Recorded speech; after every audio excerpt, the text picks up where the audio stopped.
It says the most commonly described alien is about 3 1/2 feet tall, has a round head or helmet, arms reaching to or below his knees, and is wearing a silvery spacesuit or coveralls. Other aliens appear to be essentially the same as Earthmen, while still others have particularly wide wraparound eyes and mouths with very thin lips, and there is a rare group reported as about 4 feet tall, weight of around 35 pounds, and covered with thick hair or fur, and in parentheses they have clothing with a question mark. Members of this last group are described as being extremely strong. Human fear and hostility. It says, besides the foregoing reasons, contacting humans is downright dangerous. Might be one reason they want to keep themselves secret if they're really here. Now this is a textbook. This is a page out of a U.S. Air Force Academy textbook. Next page. This is another page out of the same textbook.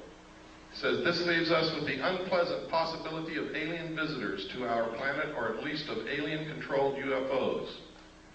When this textbook got into the hands of researchers, they excised the entire chapter from the textbook. Next.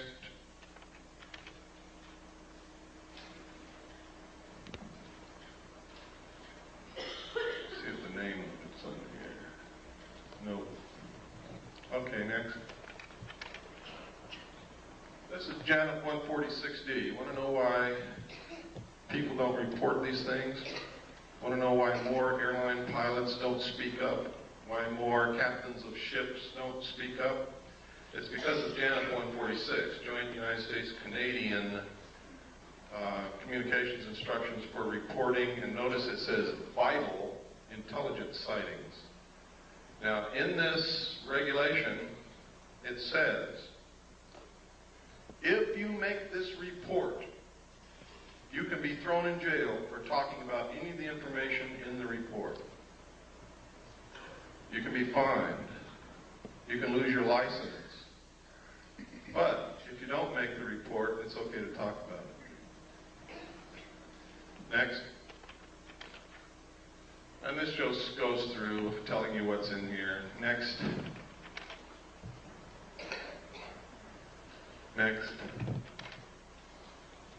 Next. Wait a minute, go back to the last. Oh, here we go, stay on that. Unidentified flying objects. Just want to make sure that you know that this specifically stated in this report that they are to be reported. Next. Okay, let's go through this. Go ahead. And go ahead. We just don't have time to cover every paragraph and all of the pertinent information. Go ahead. Keep going. Keep going. You can see how extensive this is. Keep going. Keep going.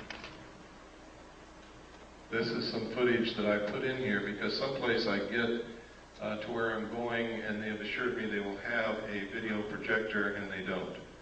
So you'll see a little bit on Kennedy assassination here.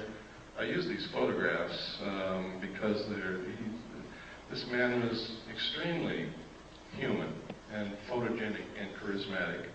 So much so that if you hated his politics, you still couldn't help like John Kennedy. Most of the pictures you're going to see came out of this magazine, next, this magazine, next, and this book, next.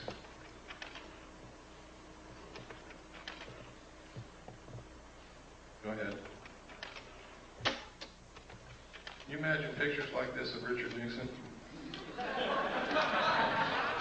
Lyndon Johnson, George Bush, Gerald Ford, oops. Next. Next. Look at that. I'm not going to ask you this because some people are probably not going to be able to raise their hand, but I just wonder how many men in here have kissed your father lately. Next. This is a photograph of Kennedy after he'd been shot in the throat. Jacqueline is looking at him in horror. He's clutching his throat. Next. This is William Greer beginning to turn around. You can see his hand here, his arm. You can see the end of the gun barrel right there. Next. Now you can see him. Here's his hand, his arm. The gun is right behind this flash of reflection here. You can see him looking directly back at the president. Next slide. Next. Now, you can see the top of Kellerman's head right here.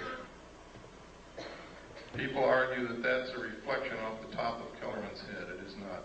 You can also see Kellerman's hand is on the wheel. Kellerman, that's his arm and hand, is actually driving the car at that point. Kellerman is a Secret Service agent who was the passenger in the front seat. Pardon? No. No. John Connolly was sitting directly behind Agent Kellerman. And his wife was sitting directly behind Greer. That's John Connolly's wife, and that's John Connolly. Next. This is Kennedy's grave. Next. Everybody wonders why Jacqueline Kennedy never said anything. That's the reason right there. Where were her children? They were being guarded by the Secret Service. Who just shot her husband? It was the Secret Service. Who the hell was she going to tell? And what was she going to tell them? To this day, her children are in the guard of the Secret Service, and so is she. Next. It was not Lee Harvey Oswald, ladies and gentlemen, because that's him right there, standing in the doorway of the Dallas Book Depository as the motorcade drove by.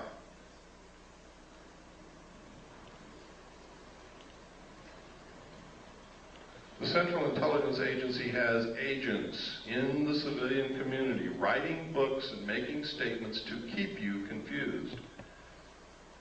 They will tell you that's not Lee Harvey Oswald, it's somebody who looks like him. What was Jack Ruby's party? I don't know, but he certainly had a part. Next. There he is again. Lee Harvey Oswald. We have done body proportion measurement comparison. We have studied the clothing. We have studied the jawline, the features of the face. Next. And it is Lee Harvey Oswald.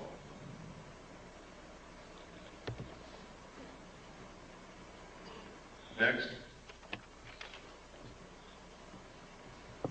And that's us if we don't do something quick.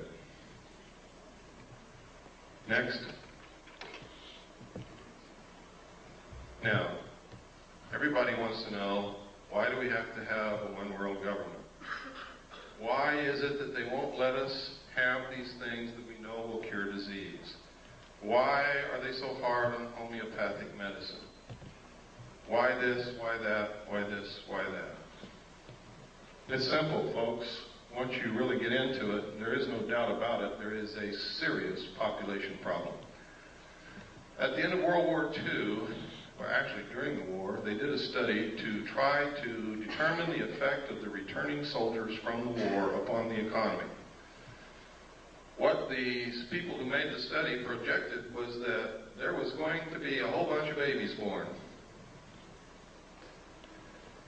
They did a study again in 1957, which stated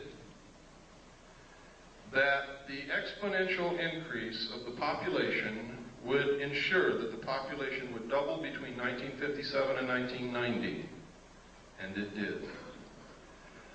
They said that if something wasn't done, the increase in the use of insecticides, toxic chemical waste, effluent sewage, the pollution of the air, the use of fossil fuels, the use of timber, the increased need for raw materials was going to put us in a crisis, because they said that if something wasn't done to stop the growth of the population would double again 28 years from 1990. And it will. And then we will need twice as many trees, twice as many homes, twice as many cars, twice as much oil, twice as much food, twice as much everything. We will be putting twice as much sewage into the earth, twice as much pollution into the atmosphere, twice as much toxic waste material.